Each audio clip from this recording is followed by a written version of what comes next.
8 এর গণিত বইয়ের কোন জিনিসগুলো ইম্পর্টেন্ট এইগুলো আমি কালারিং পেন দিয়ে বা মার্কার দিয়ে হাইলাইট দিয়ে দাগায় রাখছি। সো আজকে আমি দেখাবো হচ্ছে প্যাটার্ন, যে প্রথম চ্যাপ্টারটা আছে, প্রথম চ্যাপ্টারে গুরুত্বপূর্ণ কোন জিনিসগুলো।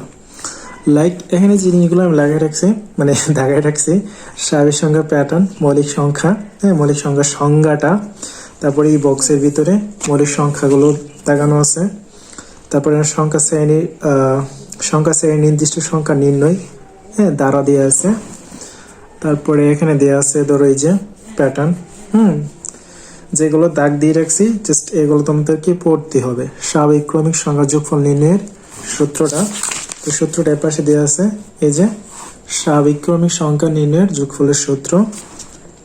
তারপরে একটা সংখ্যাকে দুইটা বর্গের সমষ্টি রূপে প্রকাশ করা, যেমন 2 রে 5 এর দুইটা সংখ্যার বর্গের সমষ্টি রূপে প্রকাশ করা। যেগুলো কালারিং হাইলাইটার দিয়ে দাগায় রাখছি এগুলো অবশ্যই তোমাদের পড়তে হবে। তারপর হচ্ছে 3 ক্রমের ম্যাজিক বর্গ, 4 ক্রমের ম্যাজিক বর্গ, অর্থাৎ ম্যাজিক বর্গের কনসেপ্টটা। তারপরে এখানে সংখ্যা নিয়ে খেলা আছে, দেখতে পারো।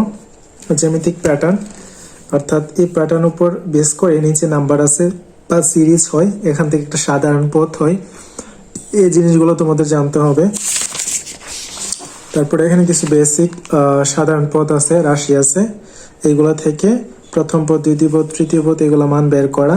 ঠিক আছে, আমি বুঝাইতেছি না, আমি জাস্ট দেখাইতেছি গুরুত্বপূর্ণ জিনিসগুলো আর কি। এখানে যে সৃজনশীলগুলো আছে, যেমন 11 নম্বর, 12 নম্বর, 13 নম্বর, এই সৃজনশীলগুলো তোমাদের পড়তে হবে। সো প্যাটার্ন চ্যাপ্টার থেকে এগুলো তোমাদের জানতে হবে। আমি সবগুলো চ্যাপ্টারে জায়গায় রাখছি, আস্তে আস্তে ভিডিও দিব। তো আপাতত এই প্যাটার্ন চ্যাপ্টারটা তোমরা দেখো।